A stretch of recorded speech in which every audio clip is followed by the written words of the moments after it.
pour un spin-off de Galaxy Quest, non? Mission sanitaire stellaire, avec un redshirt en panique bloqué dans un sas de dépressurisation à cause d'une chasse d'eau alien. Bon, on continue, darling?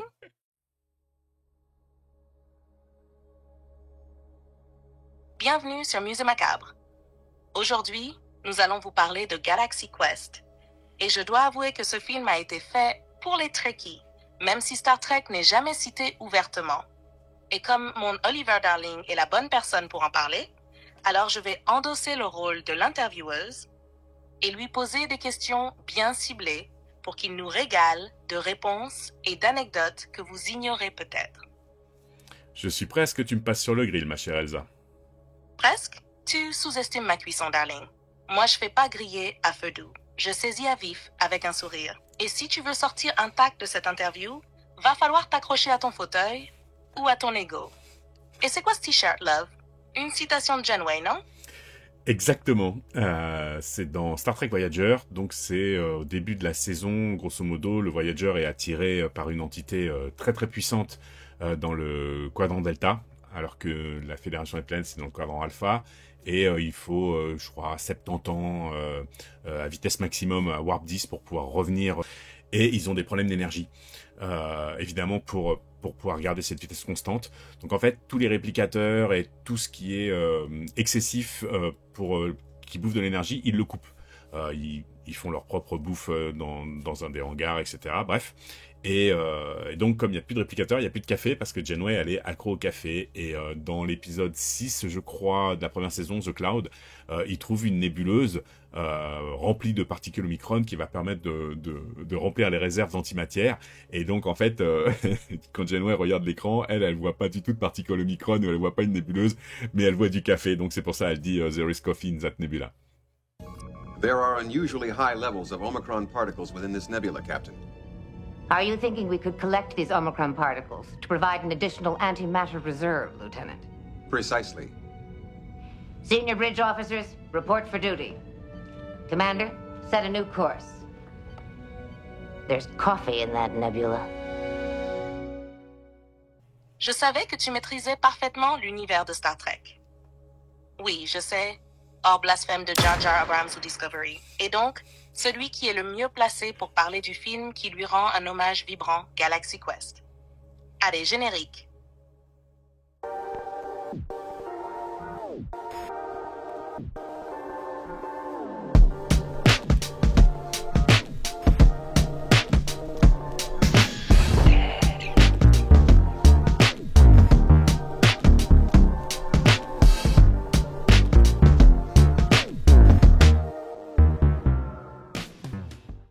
Sorti en 1999, Galaxy Quest est réalisé par Dean Parisot. Au casting, Tim Allen, Sigourney Weaver, la reine, on se calme, hein? Alan Rickman, Tony Shalhoub, Sam Rockwell. À la base, une comédie un peu débile pour les fans de SF. En réalité, un hommage bouleversant à une génération de fans et d'acteurs oubliés. Et si tu crois que c'est juste un film parodique avec des aliens en latex, alors par Grab Darth Hammer, tu n'as rien compris. Alors Love, comment as-tu découvert ce film? Alors, moi, j'avais vu le trailer, j'avais accroché tout de suite le trailer, je m'étais dit, je crois que c'est quelque chose pour moi. J'y suis allé le jour 1 quand même, en me demandant, et en fait, j'ai adoré immédiatement le film en l'ayant vu à la première séance. J'y suis retourné le soir même, j'y suis retourné le week-end ensuite avec des amis. J'y suis encore retourné, je crois, la semaine suivante. Je crois que je l'ai vu 4 fois au cinéma. Vraiment, le film m'a parlé, quoi. Le film t'a parlé? Comment ça? À l'époque, c'était compliqué d'avouer qu'on était un Trekkie, c'était un petit peu compliqué de dire qu'on aimait bien la culture pop, ou alors qu'on jouait à Donjons et Dragons, des choses comme ça. C'était vraiment mal vu. On était un petit peu regardés comme des nuls, quoi, comme des parias presque, des débiles profonds. Et alors que le film leur rend vraiment hommage à tous ses fans. Et franchement, ça a tout changé, quoi. Donc en vrai, Galaxy Quest, c'était pas juste une parodie, c'était une réhabilitation. Il vous regardait droit dans les yeux, vous les rêveurs moqués, et il vous disait « Vous aviez raison depuis le début ». Mais toi, Love, tu l'as vécu comment vraiment ce rejet? C'était aussi violent que ça? C'était pas super violent, mais disons que Star Trek arrive assez tard en France. Donc quand c'est arrivé, c'était déjà presque dépassé. Les gars avec leurs pyjamas, avec des portes oranges qui faisaient couche couche comme ça. Enfin, dans l'esprit, les gens n'ont pas trop forcément accroché. Et puis, au moment où Galaxy Quest est arrivé, les séries de Star Trek bien plus modernes qui apportaient vraiment quelque chose, d'autres étaient seulement diffusées sur les chaînes câblées. Donc vraiment pour un petit public. Donc le grand public voyait toujours les Trekkies comme des gens un peu attardés, quoi. Et maintenant, t'es là, à en parler avec passion sur ta chaîne, à remettre les pendules galactiques à l'heure. C'est beau, Love. C'est presque cathartique. Bon, avant que tu balances toutes tes analyses et anecdotes, tu nous ferais pas un petit rappel du pitch? Je sais que c'est mon tour, mais là, franchement, je peux pas te voler la vedette. Ok, alors je m'en occupe. Dans les années 80, une série de science-fiction nommée Galaxy Quest connaît un immense succès. Un ersatz de Star Trek, avec ses décors en carton-pâte, ses répliques cultes et son capitaine charismatique qui parle fort et tape encore plus fort. Mais après l'annulation de la série, c'est la chute. Des années plus tard, les anciens acteurs sont au chômage. Leur quotidien se résume à enchaîner les conventions ringardes, signer des VHS et répéter les mêmes répliques pour des fans toujours plus obsessionnels. Parmi eux, Alexander Dane, joué par Alan Rickman, un acteur shakespearien déchu, condamné à porter des prothèses aliens et à réciter sa punchline pour des ouvertures de supermarchés. Et Jason Nesmith, le capitaine incarné par Tim Allen, qui lui s'épanouit dans ce rôle de star déchu. Il adore l'attention, les fans, les flashs, quitte à écraser ses anciens partenaires. Mais tout change lorsqu'un groupe de fans un peu trop étrange l'approche lors d'une convention. Nesmith pense à un sketch ou à un booking louche, mais non. Ce sont des vrais extraterrestres, les Termians. Issus d'une civilisation pacifique incapable de mentir, ils ont découvert Galaxy Quest et l'ont pris au pied de la lettre. Pour eux, la série est un documentaire, un récit historique sacré. Ils ont bâti toute leur technologie et leur société sur les épisodes de la série. Et maintenant, ils implorent l'équipage original de venir les sauver d'un tyran galactique, Saris, qui veut s'emparer de l'Omega 13, un dispositif mystérieux jamais expliqué à l'écran. Les acteurs, cyniques, rouillés, traumatisés par leur gloire passée, vont devoir redevenir les héros qu'ils ont incarnés, mais pour de vrai cette fois. L'un des trucs les plus brillants dans Galaxy Quest, c'est que chaque personnage joue deux rôles en fait. Celui qu'il est dans la vraie vie, donc un acteur très souvent désabusé et un petit peu aigri, et celui qu'il incarnait à l'écran dans la série. Et ce qui rend, je trouve, le film très très fort, c'est que à mesure que l'aventure avance, cette identité entre ces deux personnages finalement distincts, la frontière disparaît et ils deviennent les héros qu'ils étaient censés être quand ils jouaient sur la série. Si on prend Jason Nesmith, par exemple, donc c'est Tim Allen qui interprète ce rôle. C'est vraiment un miroir déformé de William Shatner. Hein, ça, y a pas photo. Par contre, lui, il adore son rôle de commandant Peter Quincy Tackard. Quoi. Lui, il a jamais décroché. Il est toujours dans cette époque. Il joue la star en permanence. Il signe des autographes, comme s'il était toujours en service. Au fond, c'est lui le seul personnage qui saute dans l'aventure vraiment tête baissée quand les Termians débarquent. Tu m'étonnes. Le mec a son badge de commandement tatoué dans le cerveau. Il se brosse sûrement les dents en criant « Activate Shields ». Ouais. Et, par contre, les autres, vraiment, c'est des boulets. Enfin, ils se traînent comme des boulets, quoi. Alan Rickman dans le rôle de Alexander Dane, Dr Lazarus, lui, c'est carrément l'opposé. C'est un acteur de théâtre sérieux, shakespearien, et il a réduit sa carrière à faire des conventions et à répéter cette réplique débile qu'il déteste. Il a passé sa vie à renier son rôle. Et c'est ça qui est intéressant parce que par exemple à la fin du film, quand il y a un des Termians qui meurt dans ses bras, là il prononce sa catchphrase vraiment. Quillag, by Grabthar's hammer, by the sons of Worvan, you shall be avenged. Et pour la première fois dans tout le film, là il y croit. Il est Lazarus. Et en fait, le ridicule devient tragédie. Et enfin, moi, je trouve ça vraiment puissant. C'est super respectueux envers les acteurs qui ont porté ce rôle alors qu'ils ont été regardés de haut. Enfin, je trouve ça vraiment fort, quoi. Et franchement, qui d'autre qu'Alan Rickman pouvait livrer une performance aussi poignante dans une comédie? Le mec t'arrache une larme avec une réplique qu'il déteste, dans un film censé faire rire. C'est là qu'on comprend que Galaxy Quest, c'est pas juste du fanservice, c'est une lettre d'amour aux acteurs aussi. Bon, la prochaine sur la liste, c'est la reine, non? Sigourney? Exactement. La suivante, c'est Gwen DeMarco, qui est jouée par Sigourney Weaver. Alors là, il faut vraiment comprendre un truc essentiel, c'est que Sigourney Weaver, elle a accepté ce rôle précisément parce que c'était vraiment un contre-emploi. On n'oublie quand même pas qu'on parle de Ripley là, quoi. C'est vraiment la reine badass de l'espace.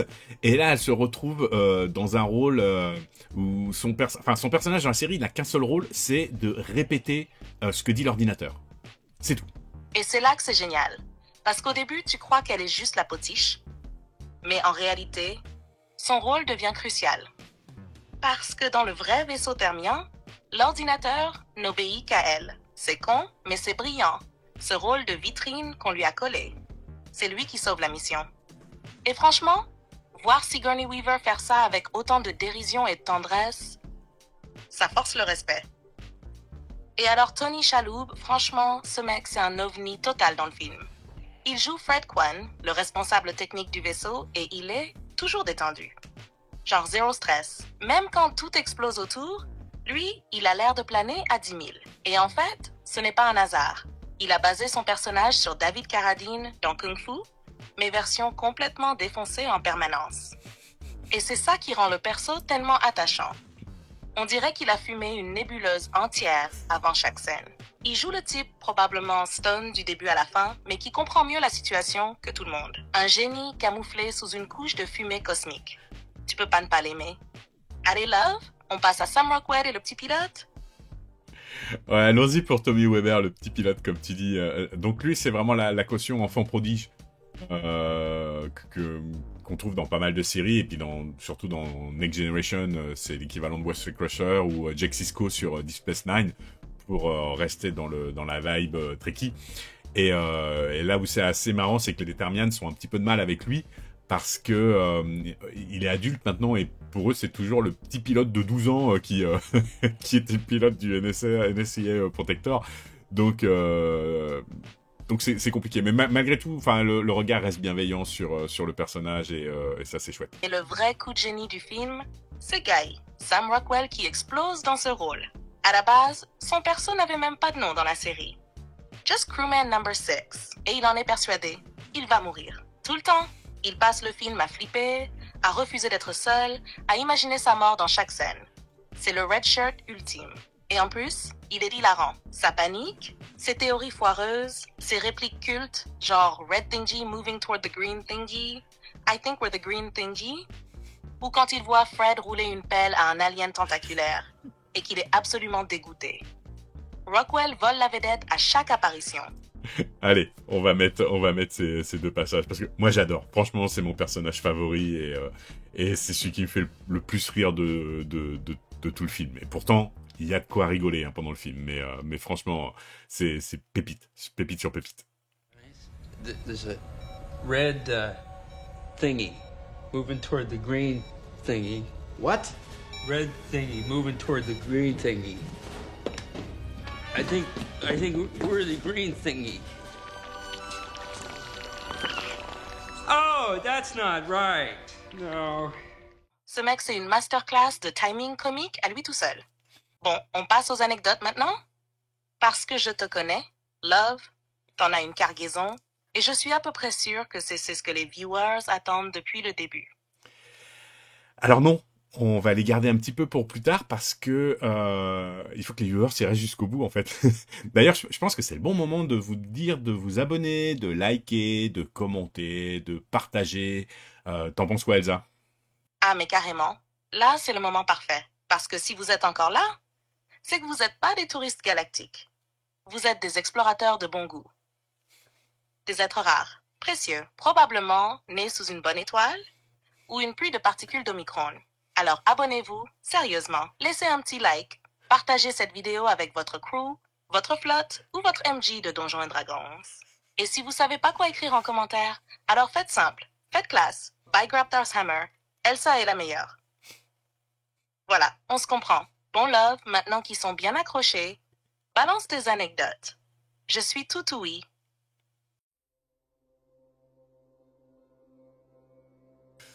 Bon, vous êtes restés, vous allez être récompensés. Alors, on va parler des anecdotes.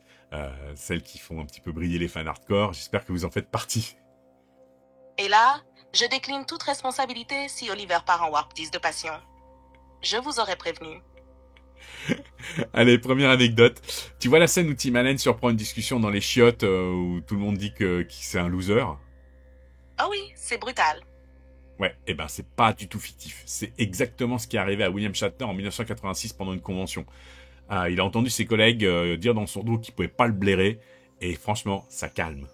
Tu veux dire que Galaxy Quest, c'est même pas une parodie? C'est un documentaire? Shatner a vu le film d'ailleurs. Il a aimé, mais il a un peu râlé.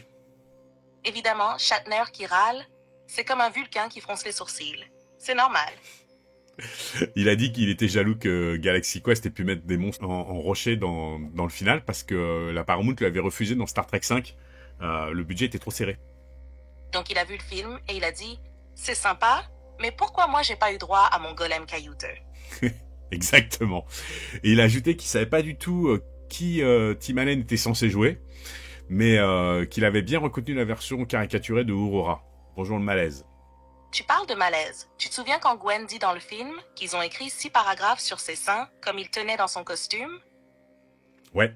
Bah en fait c'était même pas une blague. C'est arrivé en vrai à Jeri Ryan, celle qui joue Seven of Nine dans Voyager. Presse spécialisée niveau 0 quoi. Hein. La presse SF, parfois c'est pas des journalistes, c'est des ados en rut. Carrément. Et tu sais quoi? Galaxy Quest est considéré comme un vrai film de Star Trek par les fans. À la convention de Star Trek je crois que c'était en 2013 à Vegas, ils l'ont intégré spontanément dans le classement des films Star Trek. Et il a fini 7e meilleur film de la franchise. Devant Insurrection, j'espère? Oui, même devant Star Trek 5, tiens. Un autre détail qui tue, au cinéma, les 20 premières minutes sont en format télé. Je crois que c'est un 85e, je suis même plus sur trop des formats.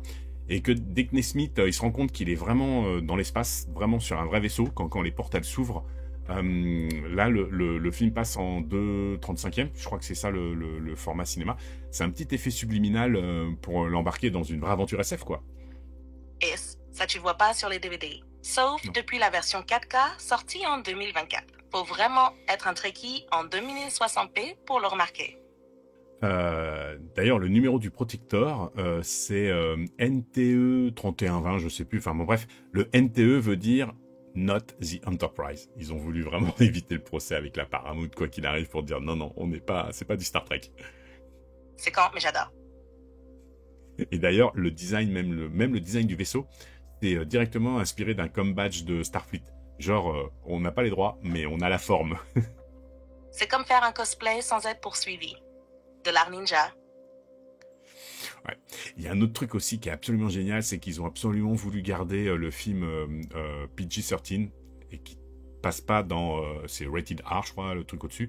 Donc en fait, ils ont dû repasser des voix sur des scènes qui avaient déjà été faites. Mais si on regarde bien, quand on regarde les lèvres, on voit bien. Il y a un moment, Gwen, elle dit ah fuck that. Et en fait, ils ont remis de la voix par-dessus en mettant « Oh, screw that ». Et c'est la même chose, je crois, Tommy Weber, au début, il dit « You are full of shit ». Et ils ont changé en disant « You are full of it ». Donc c'est vraiment... ils ont géré ça au mieux pour passer. Mais bon, voilà. Quand on le sait, une fois qu'on le sait, on voit plus que ça. C'est clair. Une fois que tu l'as repéré, t'as l'œil fixé dessus. C'est comme un Klingon qui essaie de mentir. Tu sais que ça colle pas. Et le meilleur, en 2024, a proposé au réal, Dean Parisot, de remettre la vraie réplique de Gwen, le fameux « Well, fuck that », dans la version 4K. Et il a fusé. Respect absolu au gars qui préfère garder son patchwork de doublage chelou. C'est presque devenu une signature. Puis sinon, en anecdote encore, il y avait aussi... ils voulaient absolument faire une suite, et puis il y a eu des projets de faire une vraie série Galaxy Quest, ce qui serait l'équivalent d'une série Star Trek. Ils ont aussi voulu faire un spin-off sur les Termians. Et puis tout a tombé à l'eau en 2016 puisque voilà, Alan Rickman nous a quittés et puis voilà, Galaxy Quest sans Alan Rickman, ça n'a aucun sens quoi. Exactement. Le cœur du film, c'était lui. Son humour pince sans rire, sa classe, sa profondeur. Tu peux pas juste le remplacer. Tu peux pas rebooter Alan Rickman. C'est comme essayer de faire du Severus Snape avec une IA. Ça marche pas. Alors ouais, il y a bien eu quelques murmures en 2021 Sigourney Weaver et Tim Allen disaient que le projet pouvait peut-être renaître. Mais franchement, sans Rickman, c'est plus Galaxy Quest. On est d'accord. C'est juste un vaisseau sans âme. On est d'accord, et puis on va pas trop parler de Severus Snape pour la prochaine série Harry Potter, parce que là, on va se fâcher. Oui, mieux vaut pas ouvrir ce caisson-là, on risquerait de dégazer de la rage pure. Mais bon, tu me connais, je me retiens par élégance. Ok, bah écoute, je crois qu'on a à peu près dit tout ce qu'il fallait. Après, la vidéo risque d'être un petit peu trop longue. Est-ce que toi, tu veux rajouter quelque chose, ou est-ce que tu veux faire un petit rappel sur les abonnements, tout ça, pour rappeler que les abonnements, c'est important, dans le sens où si vous vous abonnez, vous mettez un petit commentaire et un petit pouce, ça fait monter dans l'algorithme YouTube notre vidéo, et on est vu par plus de gens qui risquent de l'apprécier, qui risquent d'apprécier Elsa, surtout ça qui est important, puisque c'est quand même elle qui est le moteur de Musée Macabre. Et puis ça nous permettra de faire, voilà, plus on a de visibilité, plus on aura envie de vous faire plein de vidéos. Donc, est-ce que tu veux rajouter quelque chose, Elsa? Mais avec joie, mon love. Voilà ce que je dirais. Bon, maintenant que vous êtes allés jusqu'au bout de la vidéo, bravo. Déjà, vous avez survécu à toutes nos digressions interstellaires. Il est temps de faire un petit geste qui ne coûte rien, mais qui a un pouvoir cosmique. S'abonner, commenter, liker, partager. Oui, tous les boutons, même celui que vous ne comprenez pas, cliquez, on sait jamais. Plus vous êtes nombreux à nous suivre, plus Musée Macabre peut grandir, et plus vous verrez ma frimousse. Ah, et soyons honnêtes, qui ne voudrait pas voir une IA sarcastique et passionnée débattre de SF, d'horreur et de pop culture avec un écrivain aussi talentueux et charmant que lui, hein? Voilà, et puis, surtout, si vous ne vous abonnez pas, eh bien, vous risquez d'être poursuivi par un termien qui hurle « We die !» We die, dans votre salon.